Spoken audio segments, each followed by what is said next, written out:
Welcome to Old World Order Theology with Brian Newberry. Today is going to be part 3 of the encyclical Pascendi Dominici Gregis by Pope St. Pius X against Modernism. He divided the encyclical into 7 parts, which is 7 roles that the Modernist plays. We've already went over the philosopher and the believer. Today will be the longest section, part 3, the Modernist as theologian.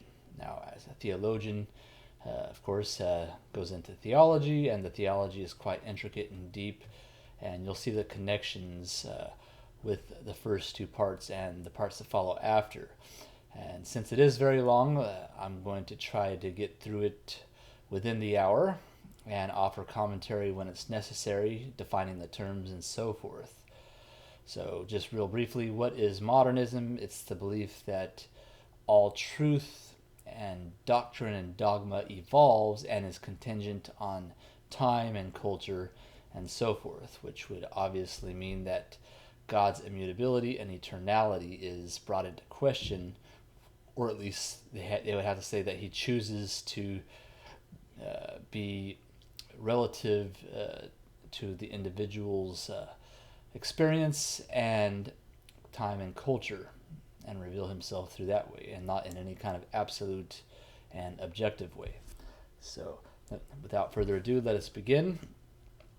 Quote, "Here now, venerable brethren, we approach the study of the Modernists in the theological arena, a rough task indeed, but to be disposed of briefly. It is a question indeed of conciliating faith with science, and this in no other way than by subjecting one to the other. In this field, the modernist theologian makes use of the same principles that we saw employed by the philosopher, and he adapts them to the believer. We mean the principles of immanence and symbolism." Close quote. Stop there real quick. So notice that faith and science cannot go in the same direction for the modernist.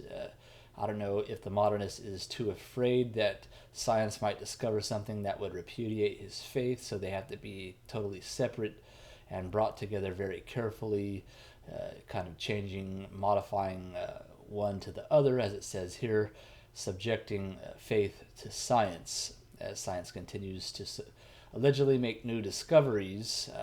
As we know, science is always changing, and sometimes we discover that the previous scientific position was wrong, and now we have to correct that scientific position.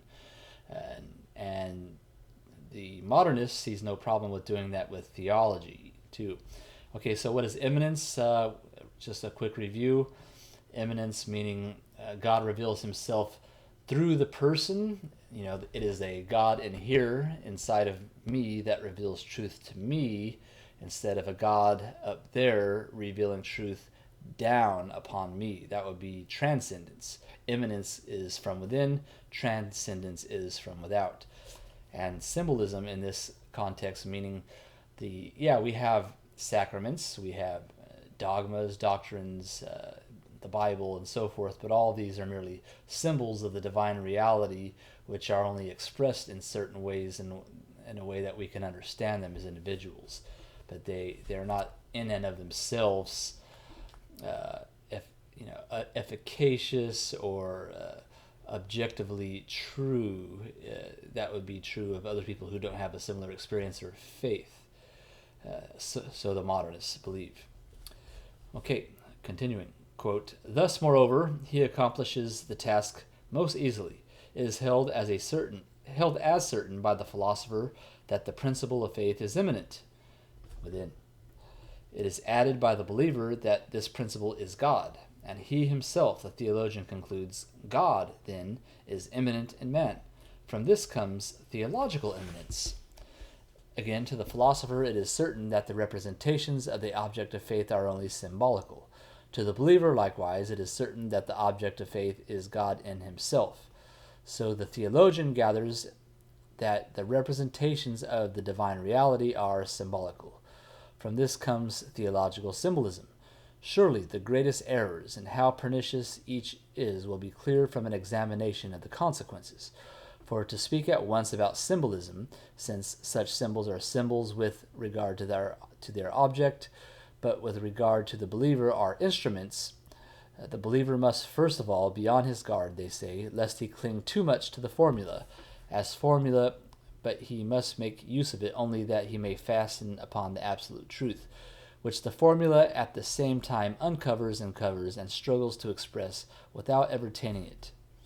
Besides, they add, such formulae are to be applied by the believer insofar as they help him, for they are given as a help, not as a hindrance, with full esteem indeed, which out of social respect is due the formulae which the public magisterium has judged suitable for expressing the common consciousness, as long, of course, as the same magisterium shall not declare otherwise. But regarding immanence, what the Modernists mean really is difficult to show, for they do not all have the same opinion. There are some who hold on to this subject, that God working in man is more intimately present in him than man is even in himself, which, if rightly understood, bears no reproach. Others on this matter lay down that the action of God is one with the action of nature, as the action of the first cause is one with that of the second cause, which really destroys the supernatural order altogether. Finally, others so explain it in a way that causes a suspicion of a pantheistic meaning, yet this fittingly coincides with the rest of their doctrines. Close quote. So a lot going on there. So let's go back a little bit. Okay, so what does he mean by formulas? Formulas are defined doctrines. So for example, the doctrine of the Trinity, meaning one God, three persons, co-equal in substance, Father, Son, and Holy Ghost. So that would be a formulae that the Magisterium has agreed upon, which expresses the Christian belief in the Trinity. So for the Modernists, it's not necessary. It could be challenged for the Modernists. It's, it might we might think that we know better than they knew 1900 years ago about the nature of theology. So it could potentially be modified. That was okay back then. That's how they understood it, but now, since we're more enlightened and evolved, we could modify the formula of the Trinity. And the same could be said of Jesus, fully God, truly man, Blessed Virgin Mary, Theotokos, ever virgin, Immaculate Conception, Assumption, and so forth. All those things are subject to how they are symbolized to the believer and what they represent, not as objective facts in themselves, according to the Modernists. Okay, and Pius X also goes over the different kinds of interpretations and I guess you could say frameworks, theological frameworks of the Modernists. So he says one kind of sticks with immanence, that God is working within the person and is more the God within knows the person and is present more in the person than the person is even aware of himself being present, which is, he says, if you understand it the right way, that's true, because all baptized believers do have the gift of the Holy Spirit, and of course we have to cooperate with that gift, that grace. But in this way, it means it's something a little bit different. Divine immanence, meaning the primary understanding of God is through man, through the experience of man, and through the understanding of man. And then he goes on to say, and then there are others who believe that the action of God and the action of nature are one and the same. So they don't make a distinction necessarily between supernatural order and natural law. Right, so natural law would be the supernatural law and order. So God is actually coinciding with nature in a way. And then he says, if you want to take that to the extreme, it becomes very pantheistic, where everything together is God, or part of the God consciousness. Okay, so let us continue. Quote, now to this axiom of immanence is added another, which we can all call divine permanence. These two differ from one another in about the same way as private experience does from experience transmitted by tradition. An example will illustrate the point, and let us take it from the Church and the sacraments. The Church, they say, and the sacraments are by no means to be believed as having been instituted by Christ himself. Agnosticism stipulates this, which recognizes nothing but the human in Christ, whose religious conscience, like the rest of men, was formed gradually. The law of immanence stipulates this, which rejects external applications, to use their terms. Likewise, the law of evolution stipulates this, which demands time and a certain series of circumstances joined with it, that the germs may be evolved. Finally, history stipulates this, which shows that such in fact has been the course of the living. Yet it has been held that the Church and the sacraments have been immediately established by Christ. But how? All Christian consciences, they affirm, were in a way virtually included in the consciousness of Christ, as the plant is in the seed. Moreover, since the germs live in the life of the seed, all Christians are said to live in the life of Christ. But the life of Christ according to faith is divine. Thus also is the life of Christians. If then this life in the course of the ages gave origin to the Church and the sacraments, quite rightly will such an origin be said to be from Christ and be divine. Thus they affect completely that the sacred scriptures are also divine, and that dogmas are divine. With this, then, the theology of the Modernists is essentially completed, surely a brief provision, but very abundant for him who professes that science must always be obeyed, whatever it orders. Everyone will easily see for himself the application of these principles to the other matters which we shall mention. Close quote. Okay, so the Modernists, let's back up here. Okay, so you have not only divine immanence, which is the private experience of the believer, then you have divine permanence, which is the transmission of the divine consciousness through tradition, right? So they're slightly separate. Okay, so, but the tradition reflects the collective consciousness, the Christ consciousness of the collective believers, right? So they kind of go hand in hand for the Modernists. So the sacraments are not necessarily have to be explicitly taught by Christ himself, although only the germs, they say, are taught by Christ, and then the collective consciousness understands it in such a way that the Magisterium, by consent of the people, said that, decided that this is the best way to express, the consciousness of Christ, which, through the sacraments and through the tradition, right? So, and they also, Christ himself, although by the religious understanding he is divine, but as a human being, they would emphasize his humanity and say that he had to learn, and he had to experience epiphanies to where he had an increase in understanding at certain points in his life. So they might even come into question whether or not he knew he was the Messiah, or if he ever had any kind of mental breakdown trying to discover who he was, and that kind of thing. And okay, so the sacraments were established by Christ through the conscience, and not by Christ himself, they say. And this, scriptures, they would say, yeah, the scriptures are inspired. The dogmas are inspired by God. They would say everything's inspired by God. But what does inspired mean to the Modernists? Inspired just means that basically it was put forth, and by the consent of the people, through divine immanence, through their religious experiences, they basically affirmed that which was written and that which was taught and defined by the Magisterium. So they don't, in other words, it doesn't come directly from God, it comes from people, and the God within recognizes that, according to the Modernists, and they put their stamp of approval on it. Okay, continuing, quote, "Up to this point, we have touched upon the origin of faith and its nature. But since faith has many outgrowths, chiefly the church, dogma, worship, and devotions, the books which we call sacred, we should inquire what the Modernists teach about these also. To take dogma as a beginning, it has already been shown above what its origin and nature are.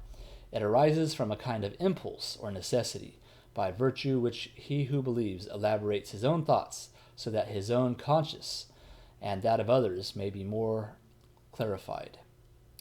This labor consists entirely in investigating and in refining the primitive formula of the mind, not indeed in itself, according to the logical explanation, but according to circumstances, or vitally, as they say, in a manner less easily understood. Hence it happens that around that formula, certain secondary formulae, as we have already indicated, gradually come into being. these afterwards brought together into one body or into one edifice of faith as responding to the common consciousness, are called dogma. Close quote. Okay, so these things, according to the Modernists, dogmas are necessities, right? You could even call them accidents, right? Some kind of external circumstance happened and it was necessary for these truths to be revealed. And, whereas before whatever circumstances dictated it, they weren't defined and they weren't properly understood. But after that, that's what forced the God within the person through the divine immanence to understand what Christ and the apostles really meant. Right? So it's kind of a development in an evolutionary way, where it kind of grows into something which is a little bit different than it was before. So it's kind of a continuous revelation. And that's vis-a-vis the deposit of faith given once and for all to the apostles, which tradition teaches. Okay, where were we? They call that vitality, they call that. Okay, from this, the dissertations of the theologians are to be well distinguished, which, although they do not live the life of dogma, are not at all useless, not only for harmonizing religion with science and for removing disagreements between them, but also for illumining and protecting religion from without, even perchance as a means for preparing material for some new future dogma. Close quote. So notice that a future dogma, which would be new, is kind of in the mind of the Modernists. Like they have no definitive measure of when revelation stops. It's all progressive to them. It kind of one thing builds upon another, and there are actually new teachings and new dogmas. Whereas the traditional Catholic understands that a dogma might be defined later, once and for all kind of thing. For example, the Assumption of the Blessed Virgin Mary was not defined as a dogma until the year 1950, although the Church had always believed it for centuries and centuries, since the beginning. The disciples knew it, Christ knew it, and everyone knew it. It's not a new thing, but there was so much controversy, especially 400 years after the Protestant Revolution. Finally, enough was enough, and it had to be stamped once and for all. Okay, and the Modernist also believes that dogma is necessary just for harmonizing religion.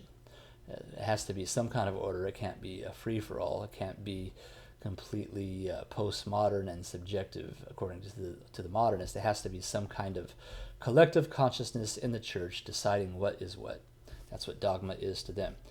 Although for them, if you kind of have a personal disagreement according to your own experience with dogma, it's not a means for excommunication for the Modernists. Not at all. In fact, it's those who disagree who might actually be used by God to push into a new direction, and we'll get to that in a little bit. Okay, continuing. Quote, it would by no means have been necessary to discuss worship at length. Did not the sacraments also come under this term, on which the errors of the Modernists are most serious? They say that worship arises from a twofold impulse or necessity. For as we have seen, all things in their system are said to come into existence by innermost impulses or necessities. The first need is to attribute something sensible to religion. The second is to express it, which surely cannot be done without a sensible form, or consecrating acts, which we call sacraments. But for the Modernists, sacraments are merely symbols or signs, although not lacking efficacy. To point out this efficacy, they make use of the example of certain words which are popularly said to have caught on, since they have conceived the power of propagating certain ideas, which are vigorous and especially shake the mind. Just as these words are ordered in relation to ideas, so are the sacraments to the religious sense, nothing more. Surely they would speak more clearly if they affirmed that the sacraments were instituted solely to nourish the faith. But this the Synod of Trent has condemned, where Trent says, quote, if anyone says that these sacraments were instituted solely to nourish the faith, let him be anathema, close quote. Okay, rarely will you ever see a Modernist explicitly contradict a dogma. The Modernists are very sly and slick. They would never do that. they might say things with enough ambiguity to make it seem like it might be that, but then once they get called on it by someone who knows what they're talking about, then they just they backpedal a little bit and say, oh, that's not what I meant. I said this, and technically this isn't heresy. It's technically I meant something completely different in a different context. So that's what modernists do. They're not bold enough to come out. They're not bold like Martin Luther. They're not bold like Arius to just say, well, I think everybody else is wrong and I'm right, and this is why. They don't do that. They pretend to go along so that they could stay inside of the church, because ultimately they want to change the church. And some of them knowingly want to change the church and even try to destroy it. Some of them actually think they're doing God's work by pushing progress, so-called progress in the church, and making it more compatible with the ways of the world, to be more to produce more of a dialogue, and so they won't be at war with the world. And such men they might be good, they might have good intentions, they might be they might have a good nature about it, and they might be sincere, but really they're cowards. They're not confrontational. They don't want the world to be mad at them. They want to be included in all of the end parties. They want to be included with the celebrities, be on Saturday Night Live, speak at the Democratic National Convention, and so on and so on. They don't want to be seen by the world as someone, as an enemy or hostile, right? So at least Martin Luther and Arius and other heretics were bold enough to say, I don't want to be part of this church, I'll start my own. These men stay inside on purpose, and they slither around like snakes to deceive the gullible and those who have a tendency to follow novelties. Okay, continuing on. Quote, we have already touched somewhat on the nature and origin of the sacred books. According to the principles of the Modernists, one could well describe them as a collection of experiences, not such as come in general to everyone, but extraordinary and distinguished, which have been had in every religion. Precisely thus do the Modernists teach about our books of both the Old and the New Testament. Yet in accord with their own opinions, they know very shrewdly that although experience belongs to the present, yet one can assume it equally of the past and of the future, inasmuch as naturally he who believes either lives the past by the recollection in the manner of the present, or the future by anticipation. Close quote. So let me just stop there. So the modernist believes that now is the time that is important, not necessarily the past and not necessarily even the future, but it's the theology of now. So everything in the past has to be interpreted in the light of what we're doing right now. So we cannot dare to interpret and judge what's going on now by what has already been laid down, because that would be too traditional. So as a modernist, right now is the time of enlightenment. Now is the time of our highest peak of evolution. So therefore now we can condescendingly look at the past and say, yeah, we used to do things that way, but now we're better, and now we're doing it this way. So now we have to reinterpret the past and make it make sense for today. And yeah, we might change it again tomorrow, but we're not going to worry about tomorrow because right now is more important than tomorrow. So if we have to change it again, then we'll do it because it'll be a necessity, right? It'll be an impulse that has to be done. And we'll cross that bridge when we get there. But right now, this is what we're doing. And that's exactly how the modernists use the Vatican II Council to view all of the other previous 20 councils. They interpret it and judge it in the framework and through the lens of the Vatican II Council, because that is what's going on now, you see.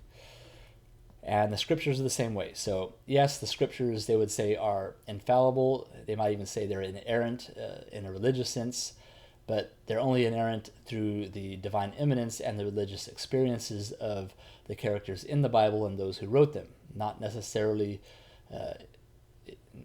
revealing objective truth for all people at all times, right? So we would have to take the experiences of the prophets, the apostles, the patriarchs, and say, those are interesting experiences that they had with God, but now since we experience different things with God, we have to kind of change, modify a few things so that it's compatible for what we're doing today. So, for example, in the Old Testament and St. Paul, they all reject homosexuality, but since today homosexuality is a popular in thing, and we don't want to hurt anybody's feelings, and we don't want anybody kind of walking out of the church with their head down and thinking that they can't be a member of the church, so we can't say that it's morally wrong, so we kind of have to bend a little bit on what they used to think and kind of find ways to where we could have dialogue and we could all hold hands and sing Kumbaya. That's what the Modernist does. And they do the same thing with the scriptures. They do the same thing with the traditions and the dogmas and so forth. Okay, continuing. Quote, moreover, this explains how the historical and apocalyptic books can be classified among the sacred books. Thus, then, in these books, God certainly speaks through the believer, but as the theology of the Modernists puts it, only by immanence and vital permanence. We shall ask, what then about inspiration? This, they reply, is by no means distinguished from that impulse, unless perhaps in vehemence by which the believer is stimulated to reveal his faith by word or writing. But what we have in poetic inspiration is similar. Wherefore a certain one said, God is in us. When he stirs, we are inflamed. In this way, God should be called the beginning of the inspiration of the sacred books. Furthermore, regarding this inspiration, the Modernists add that there is nothing at all in the sacred books that lacks such inspiration. When they affirm this, one would be inclined to believe them more orthodox than some in more recent times who restrict inspiration somewhat, as, for example, when they introduce the so-called tacit citations. But this is mere words and pretense on their part. For if we judge the Bible according to the precepts of agnosticism, namely as a human work written by men for men, although the theologian is granted the right of calling it divine by eminence, just how can inspiration be forced into it? Now the Modernist assuredly asserts a general inspiration of the sacred books, but admits no inspiration in the Catholic sense. So they would just say that, the Holy Spirit did not speak to the prophets. They just had a kind of their own conscience. They were in good dialogue with their own conscience, and God revealed things through their conscience, and they interpreted that as God. And in that sense, their words which they wrote down are inspired. But by no means are our experiences and our consciences bound, objectively with those of the past. So we might have a completely different experience and a different way of interpreting it through our own consciences, right? So the Catholic sense of inspiration, meaning God objectively revealed truth to men, and even if they wrote in their own capacity, in their own terminology, according to their own brain functions, the Holy Ghost interceded and prevented them from writing anything erroneous. So for the Modernists, it's not necessarily the case. They might have actually errors in their writings, but it's inspired nevertheless, just like any poem might be inspirational, and that calls us to action that brings forth the common good. Okay, continuing. Quote, what the school of Modernists imagines about the church offers a richer field for discussion. They lay down in the beginning that the church arose from a twofold necessity. One, in any believer, especially in him who has found an original and special experience to communicate his faith to others. The other, after faith has communicated among many in collectivity, to coalesce into a society and to watch over, increase, and propagate the common good. What then is the church? It is the fruit of the collective conscience, or the association of individual consciences, which by virtue of vital permanence depends on some first believer, that is, for Catholics, on Christ. Close quote. Okay, so Christ is the first person of the church, according to the Modernists, and his experiences with God were communicated to the apostles, and then the apostles to their subjects. So in that way, God is working through their experiences, through their eminence, and the traditions that they passed down. They inspired people to become members of the church. They inspired people to do good works. They inspired people to have faith. So therefore, that inspiration is God working through them. It's not something that's transcendently revealed for all people of all times. So it's kind of like Christ is the first domino to fall, then the apostles, then everybody else kind of falls in line. and God and his revelation are ever progressing, and we ever have to keep adding little things, making modifications, even changes if needed. Okay, continuing, quote, "Moreover, any society needs a directing authority, whose duty it is to direct all associates toward the common end, to foster prudently the elements of cohesion, which in a religious society are fulfilled by doctrine and worship. Hence the triple authority in the Catholic Church, disciplinary, dogmatic, and liturgical. Now the nature of the authority is to be gathered from its origin. From its nature, indeed, its rights and duties are to be sought. In past ages, a common error was that authority came to the Church from without, namely, immediately from God. Therefore, it was rightly held to be autocratic, so the Modernists say. But this conception has now grown obsolete. Just as the Church is said to have emanated from the collectivity of consciences, so in like manner authority emanates vitally from the Church itself. Authority, then, just as the Church, originates from religious conscience, and so is subject to the same, and if it spurns this subordination, it veers towards tyranny. Moreover, we are now living at a time when the sense of liberty has grown to its highest point. In the civil state, public conscience has introduced popular government. But conscience in man, just as life, is only one. Unless, then, ecclesiastical authority wishes to excite and foment an intestine war in the conscience of men, it has an obligation to use democratic forms of procedure, the more for this reason, because unless it does so, destruction threatens. For surely he is mad who thinks that with the sense of liberty as it now flourishes, any recession can ever take place. If it were restricted and checked by force, it would break forth the stronger, with the destruction alike of the Church and religion. All this do the Modernists think, who as a result are quite occupied with devising ways to reconcile the authority of the Church with the liberty of believers." Close quote. Okay, so now we're getting into the authority of the Catholic Church and the Magisterium. So they would deny that the Magisterium was instituted by God himself through Christ and through the confession of St. Peter and giving him the keys of the kingdom and so forth. They would say those things are symbolic of what was necessary for the Church to survive and thrive in its earliest days. So since monarchy was the most popular and long-standing form of government in the first century, therefore it was only natural that that would be the most expedient form of government that the Catholic ecclesial hierarchy would be formed under. It makes sense, right? But then all of a sudden now they say, so they're saying that's how it was then, but now the collective conscience says that democracy is the way to go, right? Ever since the French Revolution in 1789, where, they were beheading priests and nuns and nobles in the streets with the guillotine, that was their collective conscience, which was murder, right? Murder and revolution. And the result was democracy and democratic forms of government. So that's the collective consciousness that the Church now must submit to. They have to submit to the collective consciousness of murderers, which is really ridiculous, right?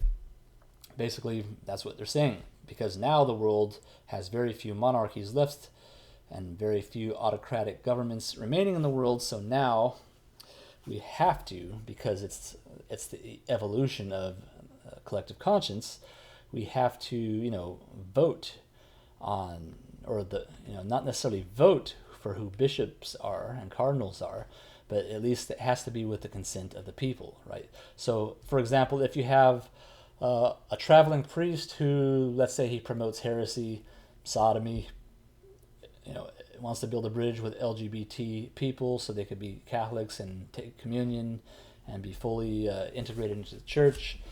Let's say he has literally thousands and thousands of Twitter followers, and it would be inexpedient to excommunicate him or even to censor him. So let him just keep going because he has his consent from the people, you see. So really it takes the teeth, maybe that's a bad expression, let's just say authority. It takes the authority out of the hierarchy, and whatever the people want, we have to consent to the will of the people. That's a democratic form.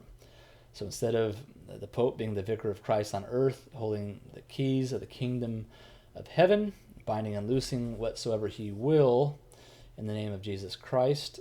Now he's basically made duplicates of the keys and given them to the common priesthood of all believers. Yeah, different religion. Continuing, quote, "But the church has not only within the walls of its own household those with whom she should exist on friendly terms, but she has them outside. For the church does not occupy the world all by herself. Other societies occupy it equally, with which communications and contacts necessarily take place.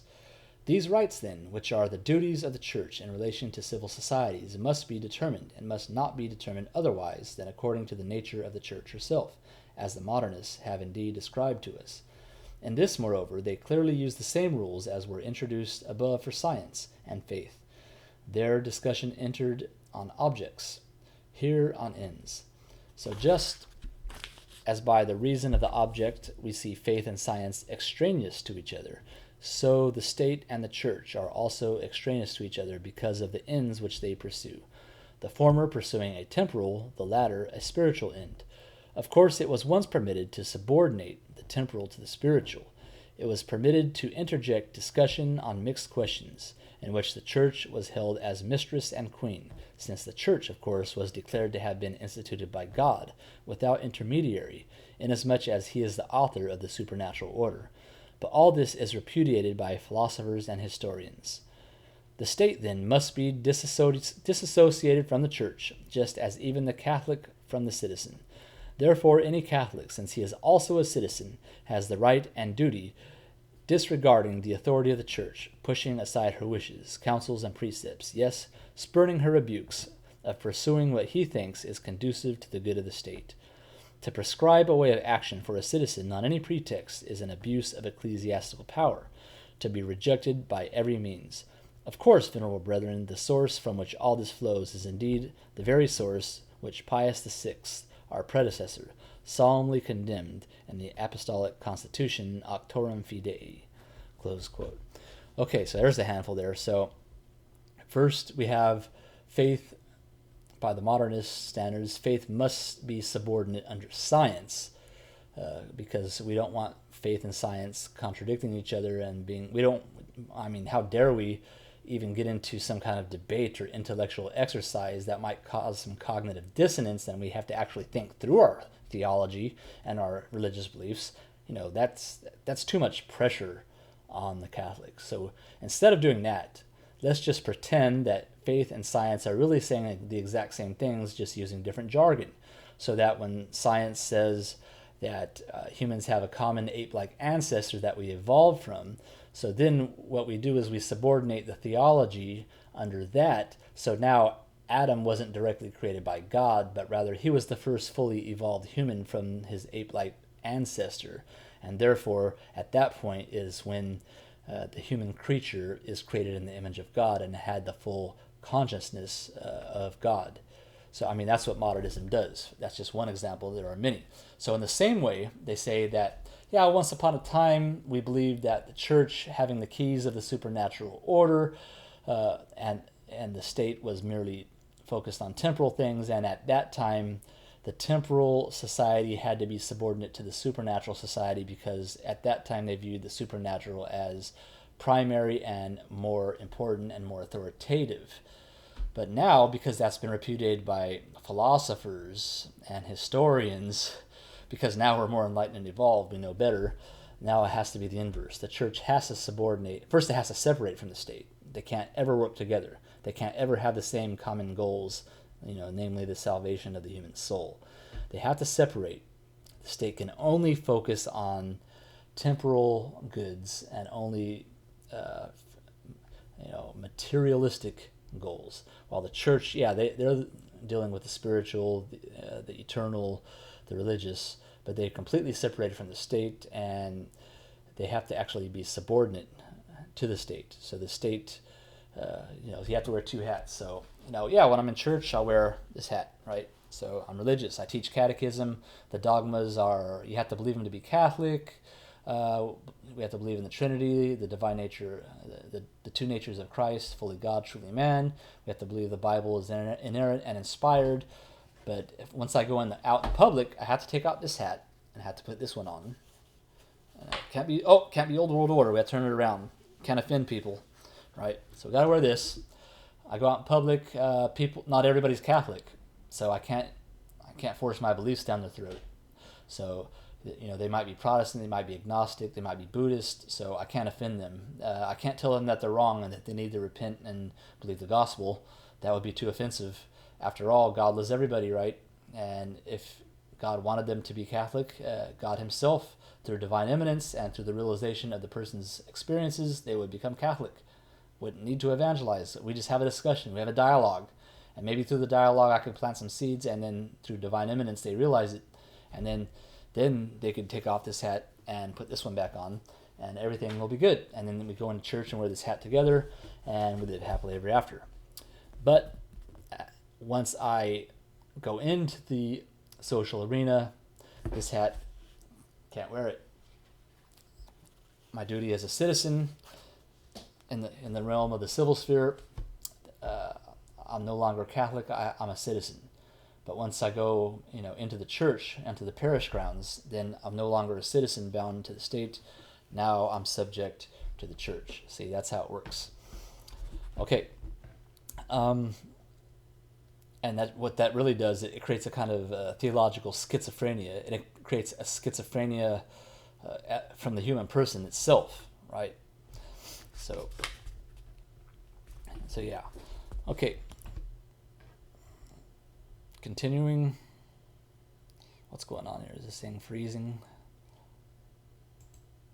Oh, there we go. Okay. Continuing. Quote. But it is not enough for the school of Modernists that the state should be separated from the church, for just as faith, as far as the phenomenal elements are concerned, as they say, should be subordinate to science, so in temporal affairs should the church be subject to the state. This indeed they do not by chance say openly, but by reason of their thinking are forced to admit. For laying down the principle that the state alone has power in temporal matters, if it happens that the believer, not content with internal acts of religion, proceeds to external acts, as for example the administration or reception of the sacraments, these will necessarily fall under the dominion of the state. What then about the authority of the church? Since this is not explained except through the external acts, it will be entirely responsible to the state. Close quote. And right now, August 18th, 2020, we see exactly that going on with the COVID-19. The church has bent the knee to the state, and the state has says, nope, can't go to mass, can't do sacraments, too dangerous, might get sick, so we have to stay at home. Maybe we could open some churches, but have to practice social distancing. Priest has to dip his hand in sanitizer after each communicant, and so forth. Masks, all that. Yeah. So, the state is doing exactly what the Modernists wanted them to do. And yes, the communists are most pleased. The Freemasons are most pleased by all this going on. Believe me. Continuing, quote, obviously, forced by this conclusion, many of the liberal Protestants entirely reject all external sacred worship, rather even external religious association, and strive to introduce individual religion, as they say. Right? We've all heard my individual relationship with God or Jesus, and that's all that matters. Nothing external like sacraments or dogmas. That's too difficult in today's society. Continuing, quote, but if the Modernists do not yet proceed openly to this point, they ask meanwhile that the Church of her own accord tend in the direction in which they themselves impel her, and that she adapt herself to the forms of the state. Now these are their ideas on disciplinary authority.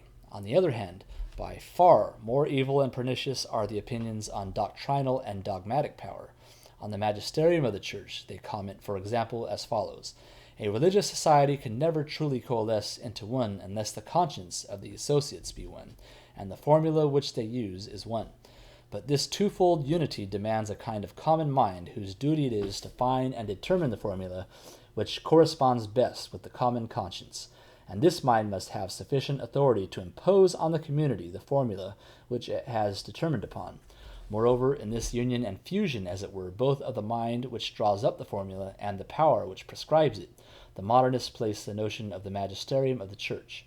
Since then, the magisterium finally arises at some time from the individual consciences and has a mandate, the public duty to benefit of the same consciences, it necessarily follows that the magisterium depends on these, and so must bend to popular forms. Therefore, to prohibit the consciences of individuals from expressing publicly and openly the impulses which they feel, to obstruct the way of criticism whereby it impels dogma in the path of necessary evolutions, it is not the use but the abuse of the power permitted for the public will. Similarly, the very use of power, measure, and moderation are to be applied. To censure and prescribe any book without the knowledge of the author, without permitting any explanation, without discussion, is surely very close to tyranny. Close quote. I have to comment there. Yeah, so, we used to have an index of forbidden books, but now that's too tyrannical, right? Everybody should have the freedom to express their religious ideas and thoughts publicly without any censure or discipline whatsoever, because after all, that's what they're experiencing, right? That's the God within, the immanence, right? And yeah, the Los Angeles Religious Education Conference that we have here in LA at the Archdiocese every year, yeah, no problem with women holding up signs that women should be priests, that homosexuals should be able to receive communion and be in good standing with the Catholic Church, and all that. Every heresy, every heterodox idea under the sun you will find at the Los Angeles Religious Education Conference and at any parish, any Novus Ordo parish near you, most likely. And my apologies to those who hold fast to the Catholic faith.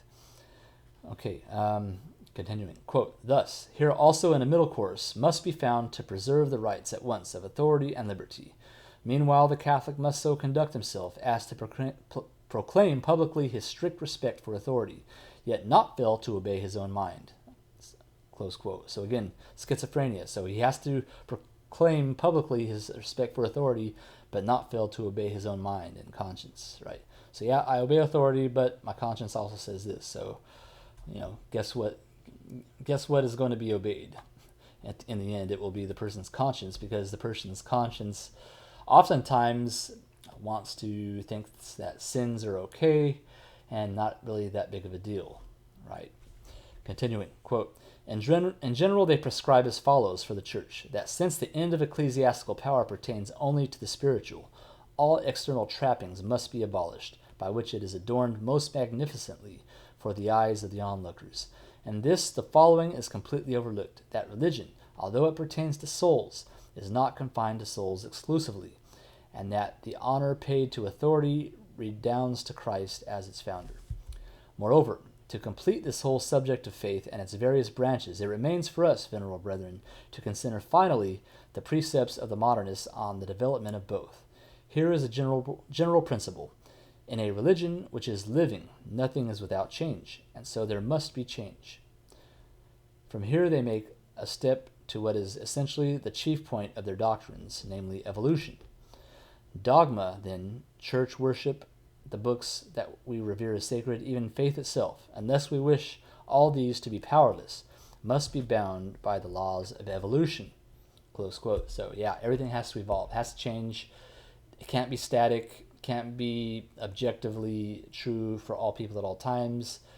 We might say that God's eternal, but really he acts from within, and since people are not internal and he acts within people, so therefore God is subject also to the laws of evolution, and so he has to produce modified and evolutionized doctrines and ways to apply them. Of course, that's what the Modernists believe.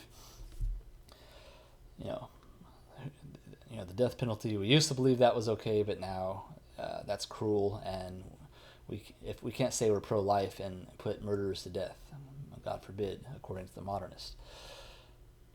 Continuing, quote, dogma, then, church worship the books that... just said that. Sorry. Quote, this cannot appear surprising to you if you bear in mind that the Modernists have taught on each of these subjects. So granted the law of evolution, we have the way of evolution described by the Modernists themselves. At first, as regards faith. The primitive form of faith, they say, was crude and common to all men, since it had its origin in human nature and human life. Vital evolution contributed progress, to be sure not by the novelty of forms added to it from the outside, but by the daily increasing pervasion of the religious sense into the conscience. Moreover, this progress was made in two ways. First, in a negative way, by eliminating anything extraneous, as for example that might come from family or nation. Second, in a positive way, by the intellectual and moral refinement of man, whereby the notion of the divine becomes fuller and clearer, and the religious sense more accurate. The same causes for the progress of faith are to be brought forward as were employed to explain its origins. Close quote. So just like evolution, you start with something simpler, and over time it becomes more complex and more complete. So they believe religion ought to be. Sorry, throat was getting dry. But to these must be added certain extraordinary men, whom we call prophets, and of whom Christ is the most outstanding. Not only because they bore before themselves in their lives and the works something mysterious which faith attributed to the divinity, but also because they met with new experiences never had before, corresponding to the religious needs of the time of each. But the progress of dogma arises chiefly from this, that impediments to faith have to be overcome, enemies have to be conquered, objections have to be refuted. Add to this a perpetual struggle to penetrate more deeply the things that are contained in the mysteries of faith. Thus, to pass over other examples that happened in the case of Christ. In him, that divine something or other, which faith admitted, was slowly and gradually expanded, so that finally he was held to be God. Close quote. This is the most ridiculous to me, because that finally, they're saying that the divinity of Christ was something that gradually formed and kind of like a legend that grew, and finally the church gave its stamp of approval on it, right? But if we know anybody who knows anything about early church history, almost all of the earliest heresies do not deny Christ's divinity; they deny his humanity. So that's just not going to fly. Okay, continuing. Quote, the necessity of accommodating itself to the customs and traditions of the people especially contributed to the evolution of worship. Likewise, the necessity of employing the power of certain acts which they have acquired by usage. Finally, the cause of evolution as regards the church arose in this, that she needs to be adjusted to contemporary historical conditions and to the forms of civil government publicly in vogue. This do they think regarding each. But before we proceed, we wish that this doctrine of necessities or needs be well noted. For beyond all that we have seen, this, as it were, the basis and foundation of that famous method which they call historical.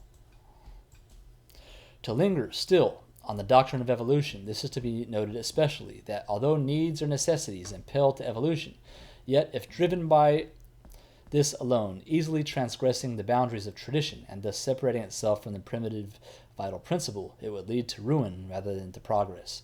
Thus, following the mind of the Modernists, more completely we shall say that evolution comes out of the conflict of two forces, one of which leads to progress, the other holds back to conservation. The conserving force flourishes in the church and is contained in tradition. Indeed, religious authority makes use of it, and it does both by right itself. For it is in the nature of authority to guard tradition and be conservative, and in fact, for authority remote from the changes of life, pressed on not at all, or very little in the incentives that drive to progress. On the contrary, the force which attracts to progress and responds to the inner needs lies hidden and works in the consciousness of individuals, especially those who attain life, as they say, more closely and intimately. Close quote. So real quick, so they permit the magisterium and the bishops and the clergy, they have to be at least a little bit conservative to conserve the traditions, the vital permanence, right? But it's up to the laity, the consciousness of the people. Those are the ones who are the progressives and who, as they come into the church, they will cause the changes that are necessary for the religion to evolve. They will cause cognitive dissonance within the clergy, and then the clergy will then have to submit to the will of the people or the collective conscience, and that's where the changes come from, you see. That's their strategy. Continuing, quote, last paragraph. Behold, here, venerable brethren, we perceive that the most pernicious doctrine raised its head, which introduces into the church the members of the laity as elements of progress, by a kind of covenant and pact between these two forces, the conserver and the promoter of progress, namely between authority and the consciousness of individuals, advances and changes take place. For the consciousness of individuals, or certain of them, act on the collective conscience, but this last acts upon those who have authority, and forces them to effect agreements and to abide by the pact. As a result of this, moreover, it is easy to understand why the Modernists marvel so, when they realize that they are caught or are punished. What is held up to them as fault, they themselves hold as religious duty to be fulfilled. No one knows the needs or consciences better than they themselves, because they come in closer touch with them than does the ecclesiastical authority. People are on the ground, right? Therefore, they gather all these needs, as it were, within themselves, and so they are bound by the duty of speaking and writing publicly. Let authority rebuke them, if it wishes. They themselves are supported by the conscience of duty, and they know by intimate experience that they deserve not criticism but praise. Surely it does not escape them that progress is by no means made without struggles, nor struggles without victims. So they let themselves be victims, just as prophets and Christ did. Because they are held in evil repute, they do not look askance at authority on this account. They even concede that it is carrying out its duty. They complain only that they are not heard, for thus the course of souls is impeded. Yet the time to put an end to delays will most certainly come, for the laws of evolution can be halted, but they can by no means be broken. Therefore they continued on their established road. They continue, although refuted and condemned, concealing their incredible audacity with the veil of feigned humility. Indeed, they bow their heads in pretense in prayer, yet with their hands and minds they boldly follow through what they have undertaken to do in the first place. Moreover, they thus act quite willingly and wittingly, both because they hold that authority must be stimulated and not overturned, and because it is a necessity for them to remain within the fold of the Church, that they may gradually change the collective conscience. Yet when they say this, they do not remark that they confess that the collective conscience is apart from them, and thus without right they commend themselves as its interpreters. But after we have observed the philosopher, the believer, and the theologian among the followers of modernism, it now remains for us to observe the historian, critic, apologist, and reformer in like manner. Closed quote. Okay, so a couple things real quick before we close. Okay, so the progressive, the modernist in the church, they realize that they don't want to overturn the authority. They want to twist the arm of authority and make them change their own minds. So what they do, they cause little trouble here and there. They don't explicitly preach heresy, but they use ambiguous language, and they more or less teach heterodoxy to large groups of people. That gets the attention of the media, the outside media, the secular media, and then also the various bishops and so forth. But then when they get censured, then they play the victim. Oh, I'm being oppressed. And then that creates more attention for them, and the outside media then puts pressure on the church to not to be oppressive and not to be a tyrant, but they should be able to exercise their freedom of speech and the freedom of their thought and belief, because after all, it comes from the God in here, right? Immanence. So they play the victim, and we see this in the political arena, and it's also the same. It's the same tactics used inside of the church, right? Rules for radicals.